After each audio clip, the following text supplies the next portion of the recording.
ನಮಸ್ತೆ ವಿದ್ಯಾರ್ಥಿಗಳೇ, ನಾನು ಉಮಾದೇವಿ, ನಿಮ್ಮ ವಿಜ್ಞಾನ ಶಿಕ್ಷಕಿ. ಕಳೆದ ತರಗತಿಗಳಲ್ಲಿ ನಾವು ಎಲ್ಲ ಪಾಠಗಳ ಅಂದರೆ ವಿಜ್ಞಾನ ವಿಷಯದ ಎಲ್ಲ ಪಾಠಗಳನ್ನು ಸಂಪೂರ್ಣವಾಗಿ ಅಧ್ಯಯನ ಮಾಡಿದ್ದೀವಿ. ಆದ್ದರಿಂದ ಇನ್ನು ಮುಂದೆ ನಾವು ಪಾಠಗಳ ಒಂದು ಪುನರಾವರ್ತನೆಯನ್ನು ಮಾಡ್ತಾ ಹೋಗೋಣ. ಇವತ್ತು ರಾಸಾಯನಿಕ ಕ್ರಿಯೆಗಳು ಮತ್ತು ಸಮೀಕರಣಗಳು ಪಾಠದ ಪುನರಾವರ್ತನೆಯನ್ನು ಮಾಡೋಣ. ನಿಮಗೆ ಈಗಾಗಲೇ ಗೊತ್ತಿದೆ, ದ್ರವ್ಯ ಅಂದರೆ ಏನು ಗೊತ್ತಿದೆ, ಅದಕ್ಕೆ ಉದಾಹರಣೆಗಳು ಕೂಡ ನಿಮಗೆ ಗೊತ್ತಿದೆ. ಈ ದ್ರವ್ಯ ಇದ್ದ ಹಾಗೆ ಇರೋದಿಲ್ಲ, ಬದಲಾಗ್ತಾನೇ ಇರುತ್ತೆ. ಅಂದರೆ ಯಾವ ರೀತಿ ಬದಲಾವಣೆ ಹೊಂದುತ್ತೆ? ಎರಡು ರೀತಿಯಾಗಿ ಬದಲಾವಣೆ ಹೊಂದುತ್ತೆ. ಒಂದು ಭೌತ ಬದಲಾವಣೆ, ಇನ್ನೊಂದು ರಾಸಾಯನಿಕ ಬದಲಾವಣೆ. ಈಗ ಪರೀಕ್ಷೆಯಲ್ಲಿ ಯಾವ ಥರ ಪ್ರಶ್ನೆ ಕೇಳ್ತಾರೆ ಅಂದರೆ, ಭೌತ ಬದಲಾವಣೆ ಎಂದರೇನು, ಅದಕ್ಕೆ ಉದಾಹರಣೆ ಕೊಡಿ ಅಂತ ಕೇಳ್ತಾರೆ. ಇಲ್ಲ 4 ಉದಾಹರಣೆಗಳನ್ನು ಕೊಟ್ಬಿಟ್ಟು ಇದರಲ್ಲಿ ಭೌತ ಬದಲಾವಣೆಯನ್ನು ಗುರುತಿಸಿ ಅಂತ ಕೇಳ್ತಾರೆ. ಅದಕ್ಕೆ ನೀವು ಉತ್ತರ ಬರೆಯುವಾಗ ಭೌತ ಬದಲಾವಣೆ ಅಂದರೆ ಏನು ಅಂತ ಗೊತ್ತಿರಬೇಕು, ಸಾಕಷ್ಟು ಉದಾಹರಣೆಗಳನ್ನು ಕೂಡ ತಿಳ್ಕೊಂಡಿರಬೇಕು. ಈಗ ಭೌತ ಬದಲಾವಣೆಯಲ್ಲಿ ಹೊಸ ವಸ್ತುಗಳು ಉಂಟಾಗುವುದಿಲ್ಲ ಅಂತ ಹೇಳ್ತೀವಿ. ಹೊಸ ವಸ್ತು ಉಂಟಾಗಲ್ಲ. ಈಗ ನೀರನ್ನು ಕೂಲ್ ಮಾಡಿದಾಗ ಅಂದರೆ ಫ್ರಿಜ್ಜಲ್ಲಿ ಇಟ್ಟಾಗ ಅದು ಮಂಜುಗಡ್ಡೆ ಆಗುತ್ತೆ, ಅದೇನು ಹೊಸ ವಸ್ತು ಅಲ್ಲ, ಅದು ಕೂಡ ನೀರೇನೆ. ಹಾಗೆ ಕಾಯಿಸಿದಾಗ ಆವಿಯಾಗುತ್ತೆ, ಅದು ಕೂಡ ಹೊಸ ವಸ್ತು ಅಲ್ಲ. ಅಂದರೆ ಭೌತ ಬದಲಾವಣೆಯಲ್ಲಿ ಹೊಸ ವಸ್ತುಗಳು ಉಂಟಾಗುವುದಿಲ್ಲ ಮತ್ತು ಸುಲಭವಾಗಿ ಮೊದಲ ಸ್ಥಿತಿಗೆ ಬರುತ್ತವೆ. ಉದಾಹರಣೆ, ಕಬ್ಬಿಣ ಕರಗುವುದು. ಕಬ್ಬಿಣನ ಕರಗಿಸ್ತೀವಿ ನಾವು, ಅದೇ ಟೆಂಪ್ರೇಚರ್ ಉಷ್ಣತೆ ಅತಿ ಹೆಚ್ಚಿನ ಉಷ್ಣತೆಯನ್ನು ಕೊಟ್ಟಾಗ ಕಬ್ಬಿಣ ಕರಗುತ್ತೆ. ಅದೇ ಉಷ್ಣತೆ ಕಡಿಮೆ ಮಾಡಿದಾಗ ಏನಾಗುತ್ತೆ, ಕಬ್ಬಿಣ ಮೊದಲ ಸ್ಥಿತಿಗೆ ಬರುತ್ತೆ.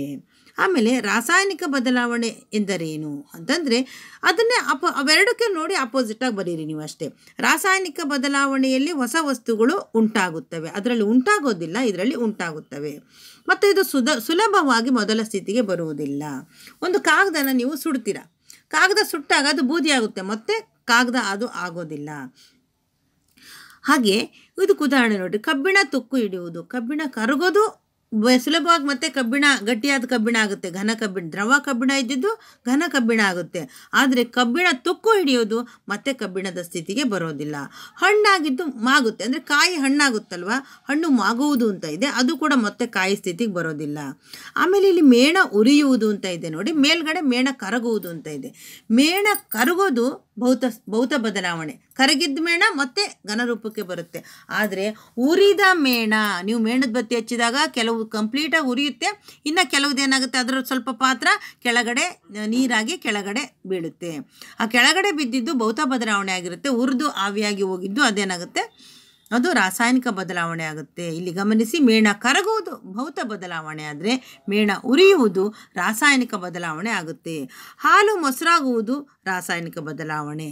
ನಾವು ಉಸಿರಾಡ್ತೀವಲ್ವ, ಉಸಿರಾಟ ಕ್ರಿಯೆ ಅಂದರೆ ಏನಪ್ಪ ಅಂದರೆ, ಜೀವಕೋಶದಲ್ಲಿ ನಾವು ಆಹಾರ ಇರುತ್ತಲ್ವ, ಜೀರ್ಣವಾದಂಥ ಆಹಾರ ಗ್ಲೂಕೋಸ್ ಆಗಿರುತ್ತೆ. ಗ್ಲೂಕೋಸು ಆಕ್ಸಿಜನ್ನೊಂದಿಗೆ ವರ್ತಿಸಿ ಶಕ್ತಿ ಬಿಡುಗಡೆಯಾಗುವ ಕ್ರಿಯೆಗೆ ನಾವು ಉಸಿರಾಟ ಅಂತ ಕರಿತೀವಿ.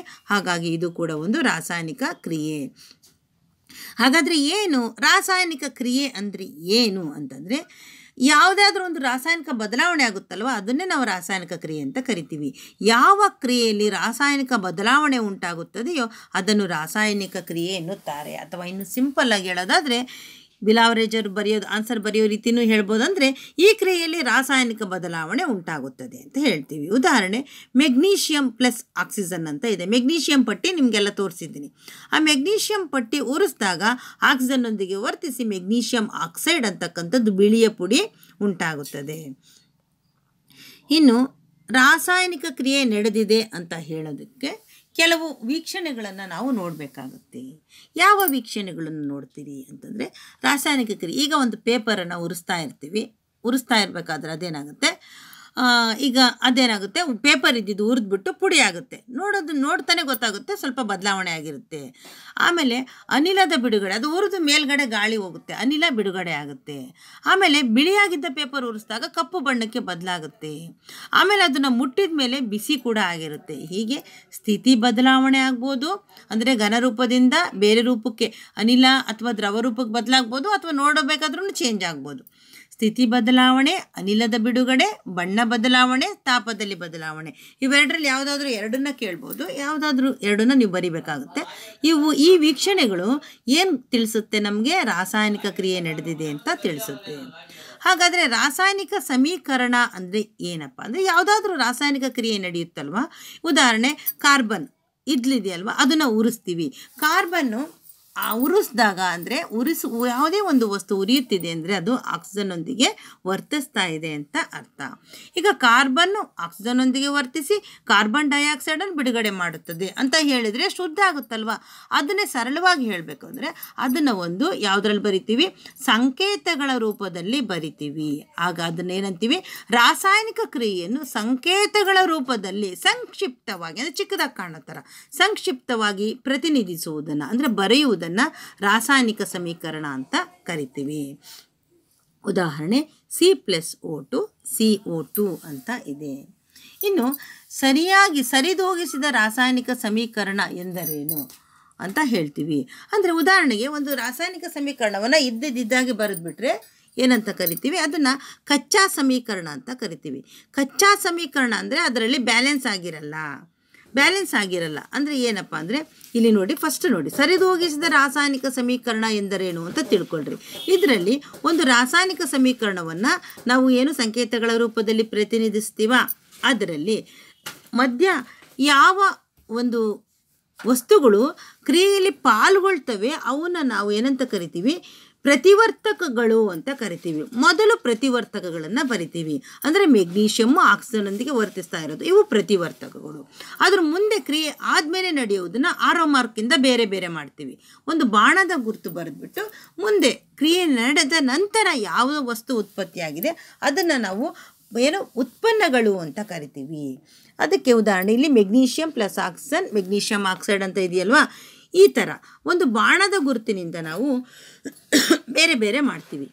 ಮೊದಲು ಬಾಣದ ಗುರುತಿನ ಹಿಂಭಾಗದಲ್ಲಿ ಬರ್ತಕ್ಕಂಥವನ್ನ ಪ್ರತಿವರ್ತಕಗಳು ಅಂತ ಕರಿತೀವಿ, ಮುಂಭಾಗದಲ್ಲಿ ಬರ್ತಕ್ಕಂಥವನ್ನ ಉತ್ಪನ್ನಗಳು ಅಂತ ನಾವು ಕರಿತೀವಿ.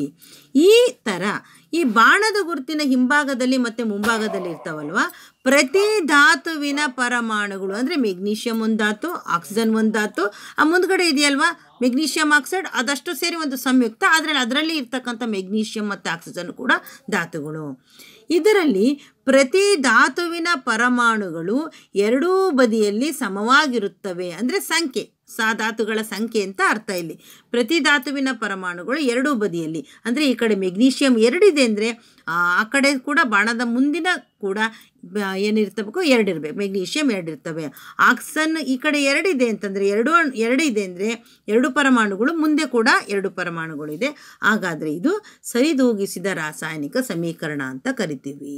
ಇನ್ನು ಯಾವ ರಾಸಾಯನಿಕ ಸಮೀಕರಣ ಸರಿದೂಗಿಸಿರಲ್ಲ, ಏನು ಗೊತ್ತಾಗುತ್ತೆ ಅದರಲ್ಲಿ ಯಾವ ವಸ್ತು ಪಾಲ್ಗೊಂಡಿದ್ದಾವೆ, ಪ್ರತಿವರ್ತಕಗಳು ಯಾವುವು, ಉತ್ಪನ್ನಗಳು ಯಾವುವು ಅಷ್ಟೇ ಗೊತ್ತಾಗುತ್ತೆ. ಆದರೆ ಅವು ಕರೆಕ್ಟಾಗಿ ಬ್ಯಾಲೆನ್ಸ್ ಆಗಿರಲ್ಲ ಅಂದರೆ ಆ ಪರಮಾಣುಗಳ ಸಂಖ್ಯೆ ಈ ಕಡೆ ಆ ಕಡೆ ಎರಡೂ ಕಡೆ ಸಮವಾಗಿರೋದಿಲ್ಲ. ಅದನ್ನು ನಾವು ಕಚ್ಚಾ ಸಮೀಕರಣ ಅಂತೀವಿ. ಅದನ್ನು ನೋಡಿ ಹೀಗೆ, ಕಚ್ಚಾ ಸಮೀಕರಣ ಎಂದರೇನು, ಒಂದು ಉದಾಹರಣೆ ಕೊಡಿ ಅಂತ ಕೆಳಗಡೆ ಇದೆ. ಇದರಲ್ಲಿ ಕಚ್ಚಾ ಸಮೀಕರಣದ ಎರಡೂ ಬದಿಯಲ್ಲಿ ರಾಶಿಯು ಒಂದೇ ಆಗಿರುವುದಿಲ್ಲ. ರಾಶಿ ಅಂದರೆ ಅರ್ಥ ಅದೇ ಪರಮಾಣುಗಳ ಸಂಖ್ಯೆ. ಮೆಗ್ನೀಷಿಯಂ ಈ ಕಡೆ ಒಂದಿದೆ, ಈ ಕಡೆ ಒಂದಿದೆ, ಮೆಗ್ನೀಷಿಯಂ ಏನೋ ಸಮವಾಗಿದೆ. ಆದರೆ ಆಕ್ಸಿಜನ್ ಈ ಕಡೆ 2 ಪರಮಾಣು ಇದೆ, ಆದರೆ ಈ ಕಡೆ ಒಂದೇ ಒಂದು ಪರಮಾಣು ಇದೆ. ಆದ್ದರಿಂದ ಇದನ್ನು ಕಚ್ಚಾ ಸಮೀಕರಣ ಅಂತ ನಾವು ಕರಿತೀವಿ. ಈಗ ಹಾಗಾದರೆ ಕಚ್ಚಾ ಸಮೀಕರಣ ಕೊಟ್ಬಿಟ್ಟು ನಿಮಗೆ ಇದನ್ನು ಸರಿದೂಗಿಸಿ ಅಂತ ಕೊಡ್ತಾರೆ. ಸರಿದೂಗಿಸಿ, ಈಗ ಸರಿದೂಗಿಸೋದನ್ನು ನೋಡಬೇಕು ನೀವು. ಸರಿದೂಗಿಸೋಕ್ಕೆ ಬಹಳ ಇಂಪಾರ್ಟೆಂಟು. ಒಂದು ರಾಸಾಯನಿಕ ಕ್ರಿಯೆ ಬರೀಬೇಕಾದ್ರೆ ಸರಿದೂಗಿಸುವುದನ್ನು ನೀವು ಕಲೀಲೇಬೇಕು. ಹಾಗಾಗಿ ಹೀಗಿದೆ ನೋಡಿ, ಮೊದಲನೇದಾಗಿ ಏನು ಕೊಟ್ಟಿದ್ದಾರೆ, magnesium plus O2 arrow mark ಕೊಟ್ಟು ಮೆಗ್ನೀಷಿಯಂ ಆಕ್ಸೈಡ್ ಅಂತ ಇದೆ. ಹಾಗಾಗಿ ನೀವೇನು ಮಾಡಬೇಕು, ಅದನ್ನು ಬರ್ಕೊಂಡು ಎಲ್ಲದಕ್ಕೂ ಸ್ಕ್ವೇರ್ ಹಾಕ್ಬೇಕು ಫಸ್ಟು. ಯಾಕೆ ನಾವು ಆವರಣವನ್ನು ಹಾಕ್ತೀರಾ ಅಂತಂದರೆ ಆವರಣದ ಒಳಗಡೆ ನೀವು ಏನೂ ಬದಲು ಮಾಡೋ ಹಾಗಿಲ್ಲ, ಆವರಣದ ಮುಂದೆ ಕೂಡ ನೀವು ಏನೂ ಬರೆಯೋ ಹಾಗಿಲ್ಲ. ಗೊತ್ತಾಯ್ತಾ? ಆವರಣ ಹಾಕ್ಬಿಡ್ಬೇಕು, ಅದ್ರ ಒಳಗೇನೂ ಬರೆಯೋ ಹಾಗಿಲ್ಲ, ಅದ್ರ ಮುಂದೆ ಕೂಡ ಏನೂ ಬರೆಯೋ ಹಾಗಿಲ್ಲ. ಆಮೇಲಿಂದ ನೀವು ನೋಡಬೇಕು, ಈ ಕಡೆ ಒಂದು ಪರಮಾಣು ತಗೋಬೇಕು, ಮೆಗ್ನೀಷಿಯಂ ಅಂದ್ಕೊಳ್ಳಿ, ಈ ಕಡೆ ಎಷ್ಟಿದೆ ಮತ್ತು ಆ ಕಡೆ ಎಷ್ಟಿದೆ ನೋಡಬೇಕು. ಮೆಗ್ನೀಷಿಯಮ್ ಈ ಕಡೆ ಒಂದೇ ಇದೆ, ಆ ಕಡೆ ಒಂದೇ ಇದೆ, ಬಿಡಿ ಅವಾಗ. ಆಮೇಲೆ ಮುಂದೆ ಆಕ್ಸಿಜನ್ ನೋಡಿ, Mg+O2 ಅಂತ ಇದೆಯಲ್ವ, ಆಕ್ಸಿಜನ್ ನೋಡಿ, ಆಕ್ಸಿಜನ್ ಈ ಕಡೆ 2 ಇದೆ, ಆದರೆ ಆ ಕಡೆ ಒಂದೇ ಇದೆ. ಆದ್ದರಿಂದ 2 ಆ ಕಡೆನೂ ನಾವು ಸೇರಿಸ್ಬೇಕಾಗುತ್ತೆ. ಆದರೆ ಆವರಣದ ಒಳಗಾಗಲಿ ಅಥವಾ ಆವರಣದ ಮುಂದೆ ಆಗಲಿ ಸೇರಿಸಿದರೆ ಅದು ಸರಿಯಾಗಲ್ಲ. ಆದ್ದರಿಂದ ಆವರಣದ ಹಿಂಭಾಗದಲ್ಲಿ ಸೇರಿಸಬೇಕು. 2 MgO ಅಂತ ಆಗುತ್ತೆ ಅಲ್ವಾ. ಈ ಆವರಣಕ್ಕೆ ಹಿಂದಿದೆಯಲ್ವ 2, ಅದರ ಅರ್ಥ ಮೆಗ್ನೀಷಿಯಮ್ ಕೂಡ 2 ಇದೆ, ಆಕ್ಸಿಜನ್ ಕೂಡ 2 ಇದೆ ಅಂತ ಅರ್ಥ. ಹಾಗಾಗಿ ಈ ಕಡೆ ಏನಾಯಿತು, ಅವಾಗ ಮೆಗ್ನೀಷಿಯಮ್ ಆಕ್ಸೈಡಿಂದ 2 ಹಾಕಿದಾಗ 2 ಮೆಗ್ನೀಷಿಯಮ್ ಆಯಿತು, 2 ಆಕ್ಸಿಜನ್ ಆಯಿತು. ಮತ್ತೆ ನೀವು ಪ್ರತಿವರ್ತಕದ ಕಡೆ ಟೆಸ್ಟ್ ಮಾಡಬೇಕು. ಆಕ್ಸಿಜನ್ 2 ಪರಮಾಣು ಇದ್ದಾವೆ, ಹಾಗಾಗಿ ಮೆಗ್ನೀಷಿಯಮ್ ಒಂದೇ ಇದೆ. ಆದ್ದರಿಂದ ಆವರಣದ ಹೊರಭಾಗದಲ್ಲಿ ಮೆಗ್ನೀಷಿಯಮ್ ಹಿಂದೆ ಕೂಡ ನೀವು 2 ಹಾಕಬೇಕಾಗುತ್ತೆ. ಆಮೇಲೆ ನೋಡಿ, ನೆಕ್ಸ್ಟು ಕಬ್ಬಿಣ ಮತ್ತು ನೀರನ್ನು ಕೊಡಲಾಗಿದೆ. ಅದನ್ನು ಅಷ್ಟೇ, ಕಬ್ಬಿಣ ಮತ್ತು ನೀರನ್ನು ಕೊಡಲಾಗಿದೆಯಲ್ಲ, ಆವಾಗ ಕಬ್ಬಿಣ ಆ ಕಡೆ ಎಷ್ಟಿದೆ, 3 ಇದೆ, ಅದನ್ನು ಬಿಡಿ. ಮೊದಲೇನಾಗುತ್ತೆ, ಇಲ್ಲಿ ಕಬ್ಬಿಣ 3 ಇರೋದ್ರಿಂದ ಅದ್ರ ಕಡೆ ಗಮನ ಕೊಡಬೇಕಾಗುತ್ತೆ. ಕಬ್ಬಿಣ 3 ಇದೆ, ಇಲ್ಲಿ 3 ಬರೆದಿಲ್ಲ, ಅದನ್ನು ನೀವು 3 ಹಾಕ್ಕೋಬೇಕಾಗುತ್ತೆ. ಈ ಈಕ್ವೇಷನಲ್ಲಿ ಮಿಸ್ ಆಗಿದೆ ಅದು. ಕಬ್ಬಿಣ 3 ಇರೋದ್ರಿಂದ ಆ ಕಡೆ ಕಬ್ಬಿಣ 3 ಇದೆ, ಈ ಕಡೆನೂ ನೀವು 3 ಹಾಕಬೇಕಾಗಿದೆ, ಆಗಿಲ್ಲ, ಅಲ್ಲಿ ಹಾಕಿಲ್ಲ, ಮಿಸ್ ಆಗಿದೆ, ಹಾಕ್ಕೊಳ್ಳಿ. ಆಮೇಲೆ ಹೈಡ್ರೋಜನ್ ವಾಟರ್ ಇದೆ ಅಲ್ವಾ, ಈ ಕಡೆ ಹೈಡ್ರೋಜನ್ 2 ಇದೆ ಅಲ್ವಾ. ಕಬ್ಬಿಣದ ಪಕ್ಕದಾಗ ಆಕ್ಸಿಜನ್ 4 ಇರೋದ್ರಿಂದ ನೀವೇನು ಮಾಡಬೇಕಾಗುತ್ತೆ, ಈ ವಾಟರ್ ಹಿಂಭಾಗದಲ್ಲಿ 4 ಹಾಕಬೇಕಾಗುತ್ತೆ. ಯಾವುದು ಹೆಚ್ಚಿನ ಸಂಖ್ಯೆಯಲ್ಲಿದೆ ಅದನ್ನು ಮೊದಲು ಹಾಕಬೇಕಾಗುತ್ತೆ. ಹಾಗಾಗಿ ವಾಟರ್ ಹಿಂದೆ 4 ಹಾಕಬೇಕಾಗುತ್ತೆ. ಅಲ್ಲಿ 4 ಹಾಕಿದಾಗ ಏನಾಯಿತು, ಹೈಡ್ರೋಜನ್ 8 ಆಯ್ತಲ್ವ, 4 2 8 ಆಯ್ತಲ್ವ.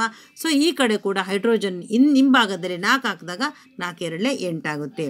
ಈ ರೀತಿಯಾಗಿ ನೀವು ಏನು ಮಾಡಬೇಕು, ಈ ಸಮೀಕರಣಗಳನ್ನು ಸರಿದೂಗಿಸೋದನ್ನು ಕಲಿಬೇಕು. ಮುಂದೆನೂ ನೋಡ್ಕೊಂಡು ಹೋಗಿ.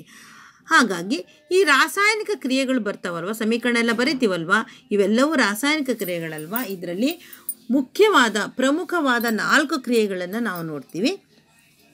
ಅವು ಯಾವುವಪ್ಪ ಅಂದರೆ ಸಂಯೋಗ ಕ್ರಿಯೆ, ಸ್ಥಾನಪಲ್ಲಟ ಕ್ರಿಯೆ, ವಿಭಜನ ಕ್ರಿಯೆ ಮತ್ತು ದ್ವಿಸ್ಥಾನಪಲ್ಲಟ ಕ್ರಿಯೆ.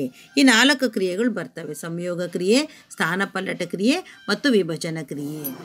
ಮತ್ತು ಈ ಸಂಯೋಗ ಕ್ರಿಯೆ ಮತ್ತು ವಿಭಜನ ಕ್ರಿಯೆ ನಡುವಿನ ವ್ಯತ್ಯಾಸನ ತಿಳಿಸಿ ಒಂದೊಂದು ಉದಾಹರಣೆ ಕೊಡಿ ಅಂತ ಕೇಳ್ತಾರೆ. ವ್ಯತ್ಯಾಸ ತಿಳಿಸಿ ಪ್ರಶ್ನೆಗಳಲ್ಲಿ ಇದರದ್ದು ಯಾವುದಾದ್ರೂ ಸಾಮಾನ್ಯ ಒಂದು ಬಂದಿರುತ್ತೆ.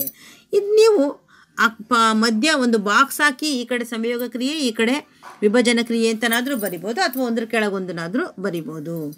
ಸಂಯೋಗ ಕ್ರಿಯೆಯಲ್ಲಿ 2 ಅಥವಾ ಹೆಚ್ಚು ವಸ್ತುಗಳು ಸೇರಿ ಒಂದೇ ವಸ್ತು ಉಂಟಾಗುತ್ತದೆ. ಸಂಯೋಗ ಅಂದರೆ ಅದರ ಹೆಸರೇ ಹೇಳುತ್ತೆ, ಯಾವುದಾದ್ರೂ 2 ಅಥವಾ ಹೆಚ್ಚು ವಸ್ತುಗಳು ಸಂಯೋಗ ಒಂದಾಗೋದು, ಕಂಬೈನ್ ಆಗೋದು ಅಂತ ಅರ್ಥ.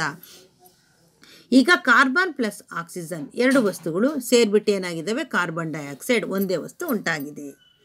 ವಿಭಜನ ಕ್ರಿಯೆ ಇದಕ್ಕೆ ಆಪೋಸಿಟ್ ಆಗಿದೆ.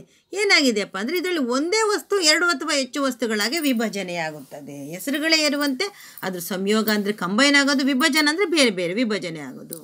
ಇದರ ಡೆಫಿನಿಷನ್ ಅಂದರೆ ವಿಭಜನ ಕ್ರಿಯೆಯಲ್ಲಿ ಒಂದೇ ವಸ್ತು 2 ಅಥವಾ ಹೆಚ್ಚು ವಸ್ತುಗಳಾಗಿ ವಿಭಜನೆಯಾಗುತ್ತದೆ. ಇಲ್ಲಿ ಸುಣ್ಣದ ಕಲ್ಲನ್ನು ಕೊಟ್ಟಿದೆ ನೋಡಿ, CaCO3 ಅಂದರೆ ಸುಣ್ಣದ ಕಲ್ಲು. ಇದನ್ನು ಚೆನ್ನಾಗಿ ಕಾಯಿಸಿದಾಗ ಏನಾಗುತ್ತೆ, ಸುಟ್ಟ ಸುಣ್ಣ ಆಗಿ ಮೇಲ್ಗಡೆ ಕಾರ್ಬನ್ ಡೈಆಕ್ಸೈಡ್ ಅನಿಲ ಬಿಡುಗಡೆ ಆಗುತ್ತದೆ. ಹೀಗಾಗಿ ಏನಾಯ್ತು, ಇಲ್ಲಿ ಒಂದು ವಸ್ತುವಿನಿಂದ 2 ವಸ್ತುಗಳಲ್ಲಿ ಉಂಟಾಗಿದ್ದಾವೆ. ಅಂದರೆ ಸುಣ್ಣದ ಕಲ್ಲು ವಿಭಜನೆ ಆಗಿದೆ. ವಿಭಜನೆ ಅಂದರೆ ಬೇರೆ ಬೇರೆಯಾಗಿ 2 ವಸ್ತುಗಳು ಉಂಟಾಗಿದ್ದಾವೆ. ಈಗ ಸಂಯೋಗ ಕ್ರಿಯೆಗೆ ಇತರೆ ಉದಾಹರಣೆಗಳು ಅಂದರೆ ಕಲ್ಲಿದ್ದಲಿನ ದಹನ. ಕಲ್ಲಿದ್ದಲನ್ನ ಉರಿಸಿದಾಗ ಅದು ಕಾರ್ಬನ್ ಏನಾಗಿದೆ, ಆಕ್ಸಿಜನ್ನೊಂದಿಗೆ ವರ್ತಿಸಿ ಕಾರ್ಬನ್ ಡೈಆಕ್ಸೈಡ್ ಉಂಟಾಗುತ್ತೆ. ಇನ್ನು ಇದ್ರ ಮುಂದೆ ನೋಡಿ, ಮುಂದೆ ನೆಕ್ಸ್ಟು ಇದಿದೆ ಅಲ್ವಾ, ಬಹಿರುಷ್ಣಕ ಕ್ರಿಯೆ ಎಂದರೇನು, ಒಂದು ಉದಾಹರಣೆ ಕೊಡಿ ಅಂತ ಕೇಳಿದೆ. ಈ ನಾವು ಸಂಯೋಗ ಕ್ರಿಯೆ, ಇದೇನಾದರೂ ನಾವು ಒಂದು ಕ್ರಿಯೆ ನಡೆಸುವಾಗ ಯಾವುದಾದ್ರೂ ಒಂದು ಕ್ರಿಯೆಯಲ್ಲಿ ಅನಿಲ ಬಿಡುಗಡೆ ಅಂತ ಹೇಳಿದ್ವಿ, ಏನೋ ಉಷ್ಣತೆ ಟೆಂಪರೇಚರ್ ಹೆಚ್ಚು ಕಡಿಮೆ ಆಗೋದು ಅಂತ ನೋಡಿದ್ವಿ ಅಲ್ವಾ. ಹಾಗೆ ಕೆಲವು ಕ್ರಿಯೆಗಳಲ್ಲಿ ಏನಾಗುತ್ತಪ್ಪ ಅಂದರೆ ಉಷ್ಣ ಬಿಡುಗಡೆ ಆಗುತ್ತೆ, ಸುಡುತ್ತೆ. ನಾವು ಯಾವುದೇ ಒಂದು ಬೀಕರಲ್ಲಿ ಒಂದು ಕ್ರಿಯೆ ನಡೆಸಬೇಕಾದ್ರೆ ಕೆಲವು ತಳ ಮುಟ್ಟು ನೋಡಿದಾಗ ಸುಡ್ತಾ ಇರುತ್ತೆ. ಆಮೇಲೆ ಕೆಲವು ಬಿಸಿ ಆಗೋದನ್ನು ಹಾಗೆ ನೋಡ್ತೀವಿ. ಈಗ ಸುಣ್ಣದ ಕಲ್ಲು ನೀವು ಮನೆಗೆ ತಂದು ನೋಡಿದ್ದೀರ, ಸುಣ್ಣದ ಕಲ್ಲು ನೀರಿಗೆ ಹಾಕಿದಾಗ ಕೊತ ಕುದಿಯುತ್ತದೆ, ಅಂದರೆ ಅಲ್ಲಿ ಉಷ್ಣ ಬಿಡುಗಡೆ ಆಗ್ತಾ ಇದೆ ಅಂತ ಅರ್ಥ. ಅದರ ಅರ್ಥ ಬಹಿರುಷ್ಣಕ ಕ್ರಿಯೆ ಎಂದರೇನು, ಒಂದು ಉದಾಹರಣೆ ಕೊಡಿ ಅಂತ ಕೇಳಿದರೆ ಸಿಂಪಲ್ಲಾಗಿ ಬರೀಬೇಕಂದ್ರೆ ಈ ಕ್ರಿಯೆ ಅಂದರೆ ಬಹಿರುಷ್ಣಕ ಕ್ರಿಯೆಯಲ್ಲಿ ಬಹಿರ್ ಅಂದರೆ ಹೊರಗೆ, ಉಷ್ಣ ಬಿಡುಗಡೆ ಆಗುತ್ತೆ ಅಂತ ಅರ್ಥ. ಈ ಕ್ರಿಯೆಯಲ್ಲಿ ಉಷ್ಣ ಅಂತಂದರೆ ಶಕ್ತಿ ಅಂತ, ಉಷ್ಣ ಕೂಡ ಶಕ್ತಿಯ ಒಂದು ರೂಪ ತಾನೆ. ಈ ಕ್ರಿಯೆಯಲ್ಲಿ ಉಷ್ಣವು ಬಿಡುಗಡೆಯಾಗುತ್ತದೆ. ಉದಾಹರಣೆ CaO ಅಂದರೆ ಸುಣ್ಣದ ಕಲ್ಲು. ಇದು ಅಂದರೆ ಮಾರ್ಕೆಟಿಂದ ತರ್ತೀವಲ್ಲ, ಸಂತೆಯಿಂದ, ಆ ಸುಣ್ಣದ ಕಲ್ಲು. ಇದಕ್ಕೆ ನಾವು ನೀರನ್ನು ಸೇರಿಸಿದಾಗ ಕ್ಯಾಲ್ಶಿಯಂ ಹೈಡ್ರಾಕ್ಸೈಡ್ ಆಗುತ್ತೆ, ಸುಣ್ಣದ ನೀರು ಉಂಟಾಗುತ್ತೆ, ಉಷ್ಣ ಬಿಡುಗಡೆಯಾಗುತ್ತೆ. ಉಸಿರಾಟ ಕೂಡ ಒಂದು ಬಹಿರುಷ್ಣಕ ಕ್ರಿಯೆ. ಹೇಗೆ ಅಂತ ಕೇಳಿದರೆ, ಯಾಕಪ್ಪ ಬಹಿರುಷ್ಣಕ ಕ್ರಿಯೆ ಅಂದರೆ, ಉಸಿರಾಟ ಕ್ರಿಯೆಯಲ್ಲಿ ಜೀವಕೋಶಗಳಲ್ಲಿ ಗ್ಲೂಕೋಸ್ ಆಕ್ಸಿಜನ್ನೊಂದಿಗೆ ವರ್ತಿಸಿ ಶಕ್ತಿ ಬಿಡುಗಡೆ ಮಾಡುತ್ತದೆ. ಗ್ಲೂಕೋಸ್ ಆಕ್ಸಿಜನ್ನೊಂದಿಗೆ ವರ್ತಿಸುತ್ತೆ, ಆಗ ಏನಾಗುತ್ತೆ, ಅವಾಗ ಶಕ್ತಿ ಬಿಡುಗಡೆ ಆಗುತ್ತೆ. ಒಟ್ಟು ಏನು, ಶಕ್ತಿ ಬಿಡುಗಡೆ ಆಗೋ ಕ್ರಿಯೆನ ನಾವು ಏನಂತ ಕರಿತೀವಿ, ಬಹಿರುಷ್ಣಕ. ಶಕ್ತಿ ಅಂದರೆ ಅಲ್ಲಿ ಉಷ್ಣನೆ ಬಿಡುಗಡೆ ಆಗುತ್ತೆ, ಅದರ ಉಸಿರಾಟ ಕ್ರಿಯೆನ. ಮತ್ತು ಈಗ ನೆಕ್ಸ್ಟು ಅಂತರುಷ್ಣಕ ಕ್ರಿಯೆಗೆ ವ್ಯತ್ಯಾಸ. ಬಹಿರುಷ್ಣಕ ಕ್ರಿಯೆ ಮತ್ತು ಅಂತರುಷ್ಣಕ ಕ್ರಿಯೆ ನಡುವಿನ ವ್ಯತ್ಯಾಸ ತಿಳಿಸಿ ಅಂತ ಕೂಡ ಹೇಳ್ತಾರೆ. ಇದು ಅದಕ್ಕೆ ಆಪೋಸಿಟ್ ಆಗಿರುತ್ತೆ. ಅಲ್ಲಿ ಉಷ್ಣದ ಬಿಡುಗಡೆ ಆದರೆ ಇಲ್ಲಿ ಉಷ್ಣದ ಹೀರಿಕೆ ಆಗಿರುತ್ತೆ.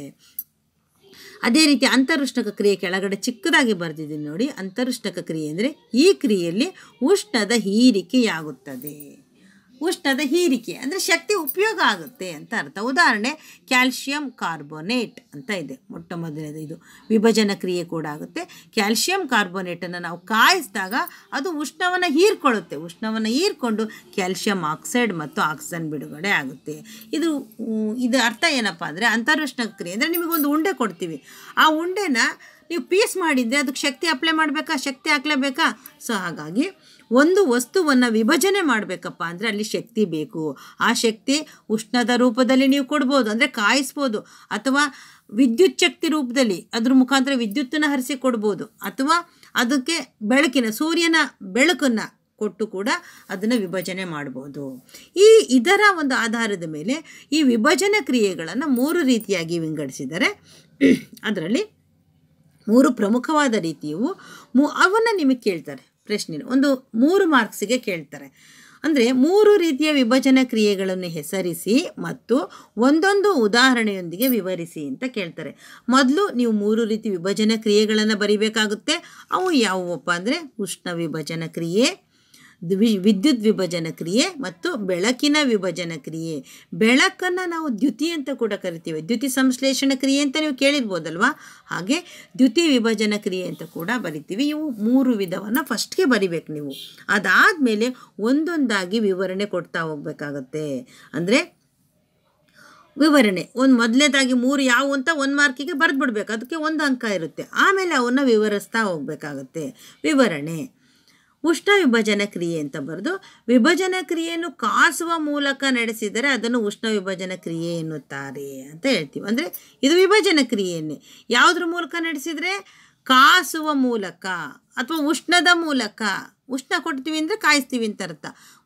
ಉಷ್ಣ ವಿಭಜನ ಕ್ರಿಯೆ. ಉದಾಹರಣೆ ಸುಣ್ಣದ ಕಲ್ಲನ್ನು ಕಾಯಿಸೋದು. ಈಗಾಗಲೇ ನಾನು ಇದನ್ನು ಭಾಳ ಸಲ, ಇದು ವೆರಿ ವೆರಿ ಇಂಪಾರ್ಟೆಂಟ್ ಸಮೀಕರಣ. ಇದು ನೀಟಾಗಿ ಎಲ್ಲರೂ ಕಲಿಬೇಕು. ಇದು ವಿಭಜನ ಕ್ರಿಯೆಗೂ ಉದಾಹರಣೆ ಆಗುತ್ತೆ ಮತ್ತು ಬಹಿರುಷ್ಣಕ ಕ್ರಿಯೆಗೂ ಉದಾಹರಣೆ ಆಗುತ್ತೆ. ಬಹಿರುಷ್ಣಕ ಅಲ್ಲ, ಅಂತರುಷ್ಣಕ ಕ್ರಿಯೆಗೂ ಉದಾಹರಣೆ ಆಗುತ್ತೆ.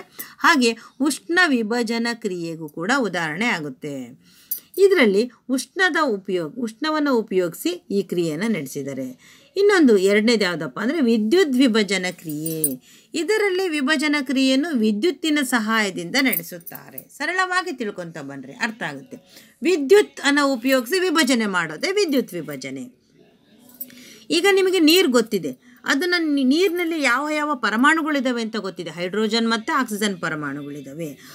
ಅವನ್ನ ಏನಾಗ್ತೀವಿ ಅಂದರೆ, ನೀರು ನೀವು ಎಷ್ಟು ಕಡಿದ್ರೂ ಕೂಡ ಹೈಡ್ರೋಜನ್ ಮತ್ತು ಆಕ್ಸಿಜನ್ ಬೇರೆ ಬೇರೆ ಆಗಲ್ಲ, ಎಷ್ಟೇ ಕಾಯಿಸಿದ್ರೂ ಕೂಡ ಮತ್ತೆ ಹೈಡ್ರೋಜನ್ ಆಕ್ಸಿಜನ್ ಬೇರೆ ಬೇರೆ ಆಗೋದಿಲ್ಲ. ಇದನ್ನು ಚೆನ್ನಾಗಿ ಆದರೆ ಏನು ಮಾಡಬೇಕಪ್ಪ ಅಂದರೆ, ವಿದ್ಯುತ್ತಿನ ಸಹಾಯದಿಂದ ಮಾತ್ರ ನಾವು ಬೇರೆ ಬೇರೆ ಮಾಡ್ಬೋದು. ಹಾಗಾಗಿ ಒಂದು ಸಂಗ್ರಾಹಕದಲ್ಲಿ, ಒಂದು ಬೀಕರ್ನಲ್ಲಿ ನೀರನ್ನು ತಗೊಂಡು ಅದ್ರ ಮುಖಾಂತರ ವಿದ್ಯುತ್ತನ್ನು ಹಾಯಿಸಿದರೆ, ವಿದ್ಯುತ್ ವಿಭಜನೆ ಕ್ರಿಯೆ ನಡೆಸ್ತಕ್ಕಂಥ ವಿದ್ಯುತ್ ಕೋಶವನ್ನು ನೀವು ನೋಡಿದ್ದೀರಿ. ವಿದ್ಯುತ್ತನ್ನು ಹಾಯಿಸಿದಾಗ ಅವಾಗೇನಾಗುತ್ತೆ, ಅದರಲ್ಲಿ ಕ್ಯಾಥೋಡ್ ಮತ್ತು ಆ್ಯನೋಡ್ಗಳು ಅಂತ ಇರ್ತವೆ.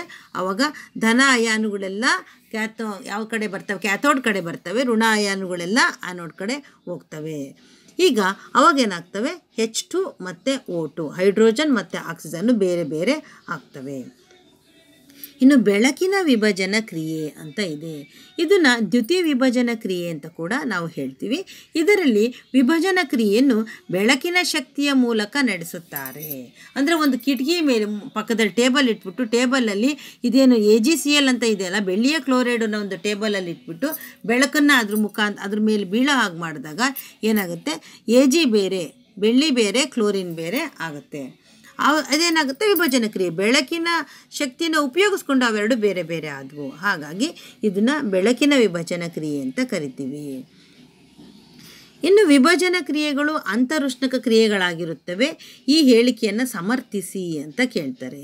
ಯಾಕಪ್ಪ ಅಂದರೆ, ಏಕೆಂದರೆ ವಿಭಜನ ಕ್ರಿಯೆಗಳಲ್ಲಿ ಪ್ರತಿವರ್ತಕಗಳನ್ನು ಒಡೆಯಲು ಯಾವುದಾದರೂ ಒಂದು ಶಕ್ತಿ ಬೇಕಾಗುತ್ತದೆ. ಆದ್ದರಿಂದ ಇಲ್ಲಿ ಶಕ್ತಿಯ ಹೀರಿಕೆಯಾಗುವುದರಿಂದ ಇವು ಅಂತರುಷ್ಣಕ ಕ್ರಿಯೆಗಳಾಗುತ್ತವೆ. ಇದು ಒಂದು ಅನ್ವಯಿಕ ಪ್ರಶ್ನೆ. ಯಾಕೆ ಅವನ್ನ ಆ ಥರ ಕರಿತೀವಿ ಅಂದರೆ, ಶಕ್ತಿ ಹೀರಿಕೆ ಆಗುತ್ತೆ ಅದಕ್ಕೆ. ಇನ್ನು ಈ ರಾಸಾಯನಿಕ ಪ್ರಮುಖ ಕ್ರಿಯೆಗಳಾದ ಮೂರನೆಯ ಕ್ರಿಯೆ ಯಾವುದಪ್ಪ ಅಂದರೆ, ಒಂದು ಸಂಯೋಗ ಕ್ರಿಯೆ ಆಯಿತು, ಒಂದು ವಿಭಜನ ಕ್ರಿಯೆ ಆಯಿತು, ಮೂರನೇದು ಯಾವುದಪ್ಪ ಅಂದರೆ ಸ್ಥಾನಪಲ್ಲಟ ಕ್ರಿಯೆ ಅಂತ ಹೇಳ್ತೀವಿ. ಈ ಸ್ಥಾನಪಲ್ಲಟ ಕ್ರಿಯೆಗೆ ಅಂದರೆ ಏನು, ಒಂದು ಉದಾಹರಣೆ ಕೊಡಿ ಅಂತ ಕೇಳ್ತಾರೆ ಸಾಮಾನ್ಯವಾಗಿ. ಈ ಸ್ಥಾನಪಲ್ಲಟ ಕ್ರಿಯೆ ಅಂದರೆ, ಈ ಕ್ರಿಯೆಯಲ್ಲಿ ಹೆಚ್ಚು ಕ್ರಿಯಾಶೀಲ ಧಾತು ಕಡಿಮೆ ಕ್ರಿಯಾಶೀಲ ಧಾತುವನ್ನು ಸ್ಥಾನಪಲ್ಲಟಗೊಳಿಸುತ್ತದೆ. ಅಂದರೆ ಇಲ್ಲಿ ಉದಾಹರಣೆ ಕೊಟ್ಟಿದ್ದಾರೆ ನೋಡ್ರಿ, ಕಬ್ಬಿಣ ಪ್ಲಸ್ ಕಾಪರ್ ಸಲ್ಫೇಟ್ ಇದೆ. ಕಬ್ಬಿಣ ಪ್ಲಸ್ ಕಾಪರ್ ಸಲ್ಫೇಟ್. ಈ ಕಾಪರ್ ಸಲ್ಫೇಟ್ ತಾಮ್ರದ ದ್ರಾವಣ ಇದೆಯಲ್ವ, ಅದು ನೀಲಿ ಬಣ್ಣಕ್ಕೆ ಇರುತ್ತೆ. ಒಂದು ಟೆಸ್ಟ್ ಟ್ಯೂಬಲ್ಲಿ ಪ್ರನಾಳದಲ್ಲಿ ಕಾಪರ್ ಸಲ್ಫೇಟನ್ನು ಹಾಕ್ಬಿಟ್ಟು ಅದರೊಳಗೆ ಒಂದು ದಾರ ಕಟ್ಟಿ ಒಂದು ಮೊಳೆ ಇಳೆ ಬಿಟ್ಟಾಗ ಕಬ್ಬಿಣ ಇದೆಯಲ್ಲ ತಾಮ್ರಕ್ಕಿಂತ ಹೆಚ್ಚು ಕ್ರಿಯಾಶೀಲ ಆಗಿರುತ್ತೆ. ಆಗೇನಾಗುತ್ತೆ, ತಾಮ್ರದ ಸಲ್ಫೇಟಲ್ಲಿ ತಾಮ್ರವನ್ನು ಓಡಿಸಿ ಅಂದರೆ ಸ್ಥಾನಪಲ್ಲಟಗೊಳಿಸಿ, ಅಂದರೆ ಅದು ಸ್ಥಾನಕ್ಕೆ ಇದು ಕೂತ್ಕೊಳ್ಳುತ್ತೆ, ತಾಮ್ರ ಹೊರಗಡೆ ಹೋಗುತ್ತೆ, ಕಬ್ಬಿಣ ಆ ಸ್ಥಾನಕ್ಕೆ ಬಂದು ಕೂತ್ಕೊಳ್ಳುತ್ತೆ. ಅದನ್ನು ಸ್ಥಾನಪಲ್ಲಟ ಅಂತ ಕರಿತೀವಿ. ತಾಮ್ರವನ್ನು ಓಡಿಸಿ ಅದು ತಾಮ್ರದ ಸಲ್ಫೇಟ್ ಆಗುತ್ತೆ, ತಾಮ್ರ ಸಪ್ರೇಟಾಗಿ ಬಂದು ಕೂತ್ಕೊಳ್ಳುತ್ತೆ. ಅದು ಕರಗೋದು ಇಲ್ಲ, ನೀರಿನಲ್ಲಿ ಕರಗೋದು ಇಲ್ಲ, ಮೇಲೆ ತೇಲೋದು ಇಲ್ಲ. ಆದ್ದರಿಂದ ಏನಾಗುತ್ತೆ, ಆ ಮೊಳೆಯ ಮೇಲೆ ಅದು ಸಂಗ್ರಾಹಕವಾಗುತ್ತೆ. ಇದರಿಂದ ಏನು ಗೊತ್ತಾಗುತ್ತೆ, ಇಲ್ಲಿ ಹೆಚ್ಚು ಕ್ರಿಯಾಶೀಲ ಧಾತು ಕಡಿಮೆ ಕ್ರಿಯಾಶೀಲ ಧಾತುವನ್ನು ಸ್ಥಾನಪಲ್ಲಟಗೊಳಿಸುತ್ತದೆ. ಅಂದರೆ ಕಬ್ಬಿಣ ಹೆಚ್ಚು ಕ್ರಿಯಾಶೀಲ ಧಾತು ಆಗಿದೆ, ಕಬ್ಬಿಣಕ್ಕಿಂತ ತಾಮ್ರ ಕಡಿಮೆ ಕ್ರಿಯಾಶೀಲ ಧಾತು ಆಗಿದೆ. ಇಲ್ಲಿರೋದ್ರಲ್ಲೇ ಕಂಪೇರ್ ಮಾಡಬೇಕು ನಾವು, ಬೇರೆ ಇನ್ನೊಂದು ಕಂಪೇರ್ ಮಾಡೋದಲ್ಲ.